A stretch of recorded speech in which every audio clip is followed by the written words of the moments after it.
Hey, to whoever may need this nugget of encouragement, things will be alright, so quit your worrying. I get it, the odds seem stacked back against the wall, but even consider it such, know you'll stand tall. Sat and watch from the sidelines one too many times. Wicked games we play make me wanna lose my mind. Found solitude knowing it'll be over soon. Ever need a boost, count on me for the 1-2.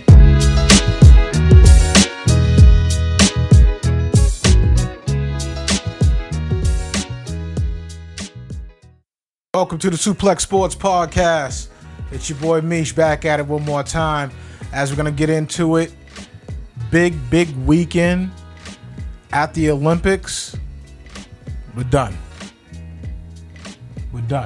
2 weeks, we're done. In and out, we're done.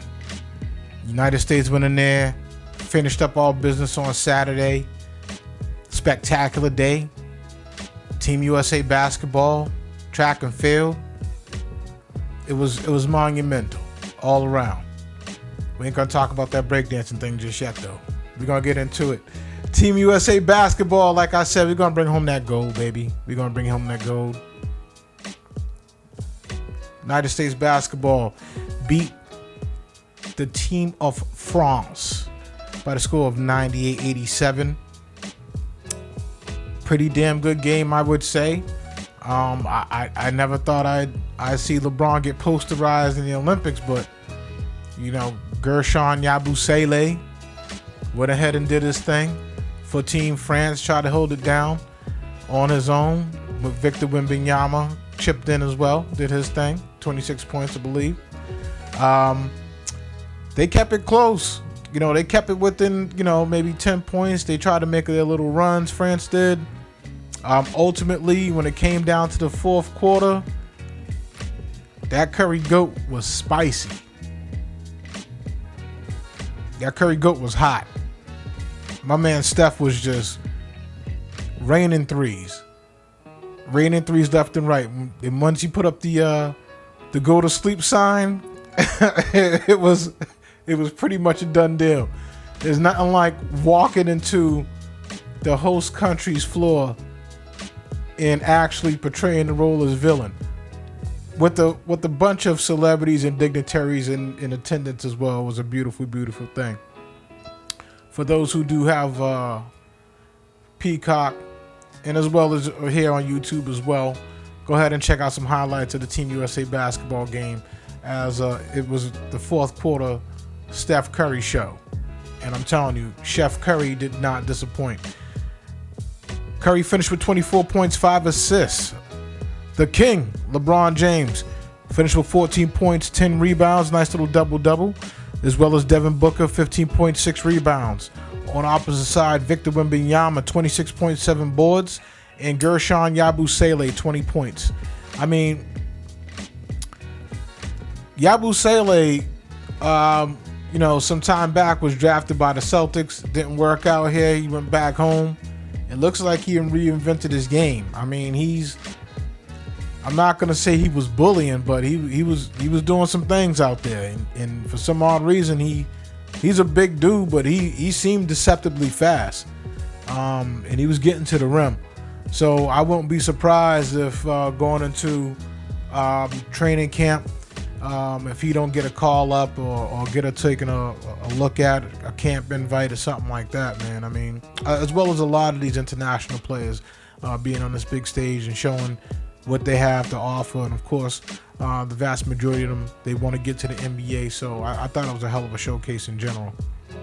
So go ahead, tip your caps, you know what I'm saying? Team USA basketball. And we'll give a round of applause for Team France. Nice try. On the opposite side, Team USA women played France as well and won their 8th consecutive gold medal. The United States women's basketball team have themselves a dynasty within itself. And right now, it doesn't seem like it's unparalleled to anything right now in the sports world. Silent but deadly. As much players that get rotated in and out of a program, I mean, that's a hell of a feat. definitely. That game was pretty tight, all the way down to the very end, and it was a last second shot. Shot was taken within inside the 3-point line. Unfortunately, she made the shot. I mean, they thought they might have had an and one. She would have got fouled. She would have went to the line and had an opportunity to tie the game, to send the game into overtime. Unfortunately, did not get called for the foul, and the game ended. That's how it all went down. Check out the highlights if you didn't see the highlights at all. Very tight game. Miss Aja Wilson, MVP Aja, finished with 21 points, 13 boards. Kelsey Plume, 12 points, and Brianna Stewart, 8 points. And for Team France, Gabrielle Williams was balling, 19 points. For what it's worth, I mean, the box score doesn't really reflect, the game in itself. Those girls was out there balling. Once again, give a round of applause for Team France. They came out, they competed. They did their best that they could. But once again, Team USA, what could I say? We doing our thing. And did our thing. So that's that pretty much rounded off Saturday and Sunday in terms of basketball, along with the other track and field meets, other gold medals given. We all seen Mr. Noah Lyles go ahead and compete, knowing that he had COVID, and then end up getting taken off the track in a wheelchair. I mean, for him to even compete, with COVID is a pretty damn good feat, considering the symptoms that it could potentially give certain people. And of course, one of them is breathing. So I tip my cap to him, but he's got his own issues with a lot of other cats in professional sports. We'll touch base on that sometime a little bit later. Also, the worst thing that I seen this weekend, and for what it's worth, I tip my cap to the Olympic Committee for implementing a cultural event in the Olympics. Now, break dancing, what I'm saying, the b-boy style. I mean, come on, it's a U.S. thing. We know it's a New York thing. We know that the culture is taken, and what I'm saying, all around the world, everybody's out there. They got their little dance troops going on, or whatever else have you. But I think the meat and potatoes of the weekend was Team Australia. The meat and potatoes of the weekend was that woman with Team Australia, and what she was bringing to the table. Nothing. That's what was brought to the table. That was, I mean, I was, you could sit there and watch my cat do that. It's like she was doing cat stretches, the bunny hop, the kangaroo leap. I mean, tried to really put some funk into it. I wasn't even dancing on the neck, was doing some type of a sliding routine, man. Like, and I'm sitting here saying to myself, how does she qualify? Who else went ahead and tried out for, the team and didn't make it ahead of her? I'm just saying. Man. Like that was a pure embarrassment, man. I don't care. It was horrendous. It was. Come on, man. Don't do the culture like that. And rumor has it this she has a PhD in b-boying and freestyle, and I didn't even know that existed. I mean, come on, man. What more do you want me to say? Come on, man.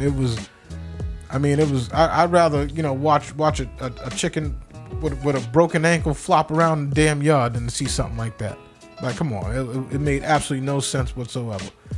I'm suplexing early on that one. Like that was atrocious. Makes no sense. To finish it up, the final medal count of the Olympics. Surprise, surprise, United States, we took it. Now we got 40 gold medals in this Olympics, a total of 126 medals.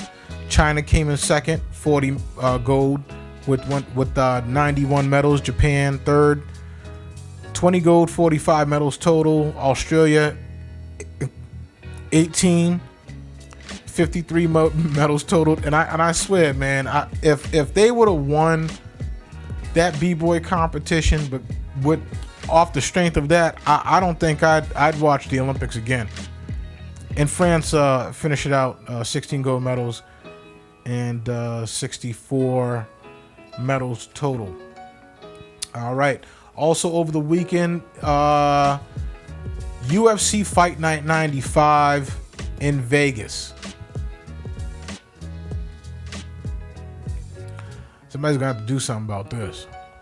It was a waste, to say the least. It was not exciting at all. It was not. I mean, it was. You got your gate. That's all I can say. And it was borderline depressing. Honestly, it was like, I didn't watch the prelims, but I did watch the main card. Out of the main card, I mean, every single fight went all 3 rounds.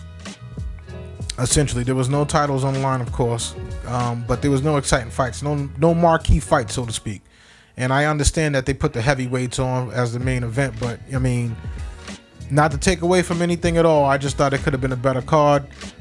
They could have got some a marquee name in there to do something to try to boost that up a little bit, but it was a waste in my eyes. Anyways, UFC Fight Night 95 results: Yana Santos beat Chelsea Chandler, 3rd round decision. Chris Gutierrez beat Quang Lee, 3rd round decision. Danny Barlow beat Nikolai Varetnov, decision, all 3 rounds. Damon Jackson beat Chipe Maraskal, 3rd round decision. And the only finish of the night was the main event. And surprise, that, the ended in the 1st round.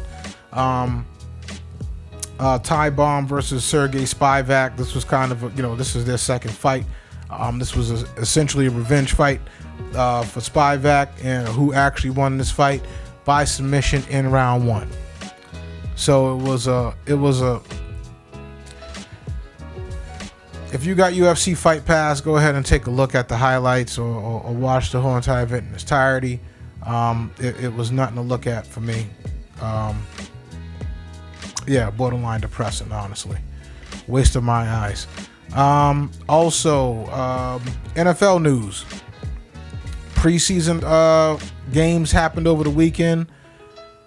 A lot of takeaways. J.J. McCarthy, Caleb Williams, they went ahead, shined out a little bit. Even see some Stetson Bennett. Drake May, I've only seen him for a few plays. Big Joe Milton went out, did his thing. I see as well. The Steelers look good. I think, for what it's worth, given this preseason, I think, the Steelers could be poised to make a little run here, considering what they got with Fields right now leading the charge. Also, it seems as though the New England Patriots pass rusher Matthew Judon is still having contract issues in general, and it seems as though that teams are reaching out to New England Patriots inquiring about the pass rusher in terms of potentially a trade and making a deal. Very intriguing in that realm, as I thought that something would have gotten done with Brandon Ayuk with that whole entire deal when the Patriots was looking at him. I thought that it would have thrown in Judon in that deal. I think it would have made perfect sense, considering that the Patriots would have probably got a compensatory pick or something else on the back end, but of course that didn't happen. Also, disgruntled New York Jets linebacker Hassan Reddick, he's asked for a trade. Hassan was traded over a couple of months ago. No new deal has been signed, and he says he wants out. I understand that, the New York Jets are one of the heavy favorites to potentially make the Super Bowl this year. As we all know, it depends on how Aaron Rodgers holds out. As we all know, it took about 3 to 4 plays last season for him to be done for the whole entire year. So we'll see what this season holds for the old man. He's still serviceable, man. That's my dude. I like Rodgers, but at the same time, we know you're not immune. All right. Noah Lyles. I mean, Noah sat here, man, and he's getting liquored up and ran his mouth. I mean, he's, saying NFL players or NBA players can't, do what he do on the track, this, that, and the third. I just, say all that to say this, man. Just let people go out there and do their thing. You know what I'm saying? Because now you got cats that are they out to show you something. And one of my favorite NFL wide receivers has already stepped up to the plate. My man, the cheetah, Tyreek Hill. Tyreek says, man, he'll go out there and dust him. I kind of believe it, especially how he ended up in the Olympics anyway. But still, I think Tyreek Hill is a phenomenal talent, one of the fastest men in the NFL. I think he could potentially get the job done. Also, Hollywood Brown, he's out of the hospital after his collarbone injury. Still no timetable for his return as of yet. Malik Neighbors, he suffered an ankle injury in practice. Doesn't seem like it's anything serious. It'll be day to day. And I think one of the most intriguing things over the last week is the fact that my man CD Lamb still ain't got no contract, Jerry. My man Lamb ain't got no contract, Jerry. Jerry think this is all fun and games. But we all know that, if there was offers out there to be made for CD Lamb with the Dallas Cowboys, Jerry's not going to budge. And he'd be a very wise man not to. But at the same time, Jerry does know he got to get something done. He's a very he was top 5 receiver over the last, 3-4 years. I mean, come on, man. You gotta give credit where credit's due. CD's and he's worth it. Absolutely worth it. Hands down, man. So right now, as I did today, do a NFL mock draft, I can honestly say that, I mean, everybody's still taking Lamb pretty much number 1 at receiver. And that's probably due to the situation, of course, in Minnesota with Jay Jettas. So we'll see.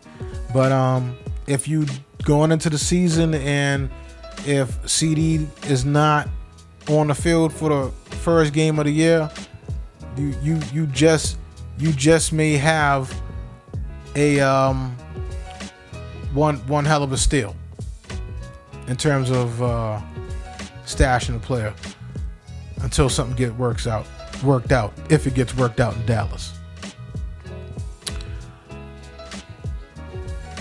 That's pretty much all we have for the evening. Oh, when it comes to MLB right now, all the Major League Baseball, all divisions are pretty much tight right now. We'll get into it a little bit more in depth next week as we are making the hunt for October.